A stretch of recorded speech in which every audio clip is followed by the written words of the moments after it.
Bienvenue dans cette nouvelle série Marip consacrée au maître du jour. C'est la première pierre de notre refonte de l'enseignement de Batzeu que nous faisions auparavant en salle. L'objectif de cette refonte est de rendre l'utilisation du Batzeu plus simple et plus directe. La plupart des gens ne cherchant pas à devenir des professionnels du domaine, mais simplement en faire un usage pour améliorer leur existence, mieux se développer, tirer un meilleur parti de leur potentiel ou simplement éviter de faire de très mauvais choix. La première chose qu'on regarde dans un thème de Batzeu est le maître du jour. C'est une clé fondamentale à partir de laquelle tous les autres composants du thème sont décodés. Mais avant tout, pour que vous puissiez profiter au mieux de cette série, je vous convie à aller chercher votre thème de Batzeu et donc votre maître du jour à l'adresse suivante. Vous y trouverez le nouveau calculateur gratuit de Marip. Il est plus complet que les versions précédentes pour vous permettre de suivre cette série, mais aussi tous les autres épisodes consacrés au Batzeu. Donc, allez sur le site, imprimez votre thème et revenez ici quand vous êtes prêt. Voilà, maintenant vous êtes en possession d'un document qui ressemble à ceci. Ici, vous voyez vos 4 piliers de naissance, c'est ce qu'on appelle le Batzeu. Tout simplement parce que Batzeu veut dire 8 caractères, et vous voyez là les 8 caractères. Et ici, vous avez votre maître du jour. Son nom est écrit dessous pour vous permettre de vous y retrouver si vous ne connaissez pas le caractère chinois. Et sa couleur rappelle de quel élément il s'agit. Mais vous ne vous en souciez pas pour le moment.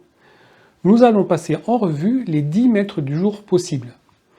Vous allez voir que les maîtres du jour empruntent beaucoup à la nature en y puisant des traits, des comportements fondamentaux qui vont caractériser nos objectifs et par là, nos comportements pour les atteindre.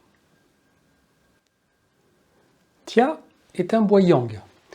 On dit de Tia que c'est un bois qui pénètre le ciel. Pourquoi? Parce qu'il pousse bien droit et cherche constamment à s'élever. On ne le voit pas pousser. Une année, vous avez une petite plantule de 10 cm et quand vous revenez quelques années plus tard, vous avez quelque chose qui fait 30 mètres et vous vous en êtes pas rendu compte. Donc, la caractéristique du bois yang est d'être droit, altruiste, avec un sens moral élevé.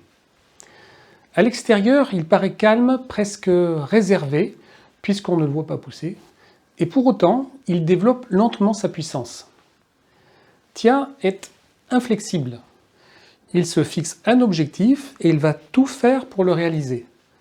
N'oublions pas que les arbres se battent pour atteindre le plus haut possible la lumière du soleil, et pour pouvoir pousser aussi haut, il ne faut pas plier et céder face à la compétition. Il faut même de l'obstination. L'arbre ne peut compter sur personne pour grandir. Donc il est par nature très indépendant et fera tout pour garder sa liberté d'action.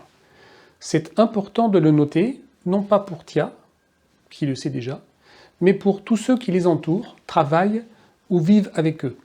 C'est leur nature profonde et on ne peut pas aller contre. À l'époque de Pangée, c'est-à-dire au moment où il n'y avait sur Terre qu'un seul continent, on sait maintenant que les arbres avaient tout envahi. Rien ne poussait en dessous. Ce n'est qu'avec l'arrivée des animaux, de l'homme, que petit à petit, des clairières sont apparues et que le bois yin, les plantes dont on parle dans l'épisode suivant, ont pu se développer. Donc, l'arbre a à la fois une volonté absolue d'avancer pour atteindre son objectif vertical, qui est un objectif éminemment personnel, mais il peut aussi transmettre par l'exemple. C'est sa contribution au monde. Ce que j'ai été capable de faire, d'autres peuvent le faire aussi. Donc, ne soyez pas gênés d'être centrés sur vous-même et d'œuvrer à votre développement, car c'est en vous développant que vous aurez un impact sur les autres. Enfin, pour réaliser son objectif ambitieux, il faut savoir économiser les ressources pour lesquelles les arbres se battent. C'est ce qui fait que les bois yang sont rationnels et méticuleux parce qu'ils visent le long terme. Donc, si vous êtes bois yang, pour vous sentir à l'aise, il ne faut pas se précipiter et choisir des projets ambitieux. Le temps joue avec vous. Voilà, vous avez maintenant les clés pour comprendre votre maître du jour. Vous pouvez bien sûr partager cette vidéo avec ceux que vous connaissez, qui ont le même maître du jour que vous, ou donner l'adresse de la série à vos proches que cela peut intéresser. Il n'est pas non plus interdit de chercher à mieux comprendre vos proches ou vos collègues en visionnant leur maître du jour. Cela vous permettra d'avoir une attitude plus en accord avec un aspect fondamental de leur personnalité. Le monde ne peut que mieux se porter si nous comprenons nos différences. Si vous voulez en apprendre plus, n'hésitez pas à vous inscrire sur notre chaîne YouTube et inscrivez-vous sur notre site à l'adresse suivante pour être tenu au courant de la venue de nos prochaines formations. Je vous dis à bientôt.